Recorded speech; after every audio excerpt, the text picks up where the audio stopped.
Kerala cooperative employees union CITU നേതൃത്വത്തിൽ ഈ മാസം 23-ന് പണിമുടക്ക് സമരവും സെക്രട്ടേറിയറ്റ് മാർച്ചും നടത്തും. ഇതിനു മുന്നോടിയായി ജീവനക്കാർ കാഞ്ഞങ്ങാട്ട് സമര പ്രഖ്യാപന കൺവെൻഷൻ സംഘടിപ്പിച്ചു. This news sponsored by Emmanuel Silks, Kanhangad, Kannur and Thrissur.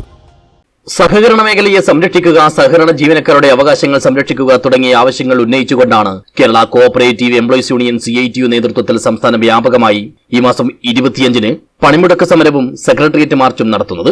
ഇതിന്റെ ഭാഗമായിട്ടാണ് യൂണിയൻ കാഞ്ഞങ്ങാട് ഏരിയ കമ്മിറ്റിയുടെ ആഭിമുഖ്യത്തിൽ ശനിയാഴ്ച സമര പ്രഖ്യാപന കൺവെൻഷൻ സംഘടിപ്പിച്ചത്. കുന്നമ്മൽ ബാങ്ക് ഹാളിൽ വെച്ച് നടത്തിയ കൺവെൻഷൻ യൂണിയൻ കാസർഗോഡ് ജില്ലാ പ്രസിഡന്റ് K. പ്രഭാകരൻ ഉദ്ഘാടനം ചെയ്തു. സംസ്ഥാന വിഭാഗത്തിന് 10ാം ക്ലാസ്സിനപ്പുറം വിദ്യാഭ്യാസ യോഗ്യതയുണ്ടെങ്കിൽ അയോഗ്യതയായി UDF ഗവൺമെന്റ് 2014 ചട്ടം ഭേദഗതിയിലൂടെ കൊണ്ടുവന്നു. ഡിഗ്രി എങ്ങനെ വേണം, 10+2+3 എന്ന രീതിയിൽ എന്ന പാറ്റേണിൽ നമ്മുടെ ഡിഗ്രി വേണം. നേരിട്ട് ഡിഗ്രി എഴുതുന്ന ആളുകളുണ്ട്, 10ാം ക്ലാസ് കഴിഞ്ഞാലും ഡയറക്റ്റ് ഡിഗ്രി എടുക്കുന്ന ആളുകളുണ്ട്. അവർക്കെല്ലാം പ്രമോഷൻ തടസ്സപ്പെടുന്നതിലേക്ക് കാര്യങ്ങൾ മാറി വന്നു.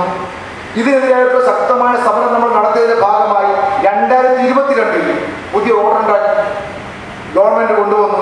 25/11/2014 സർവീസിലുള്ള എല്ലാ ജീവനക്കാർക്കും പ്രൊട്ടക്ഷൻ കൊടുത്തു. 25/11/2014 സർവീസിലുള്ള മുഴുവൻ ജീവനക്കാർക്കും പ്രൊട്ടക്ഷൻ കൊടുത്തു. അന്നുള്ള ആളുകൾക്ക് പ്രൊമോഷൻ കൊടുക്കാവുന്നതാണ്. ചടങ്ങിൽ area president P. Manoj Kumar അധ്യക്ഷനായി. K. Jayakala, M. Jyoti Basu, T. P. Rajesh, P. Bindu, M. P. Balachandran, P. Ramachandran എന്നിവർ സംസാരിച്ചു. Area secretary A. K. Lakshmanan സ്വാഗതം പറഞ്ഞു. News bureau, Kanhangad.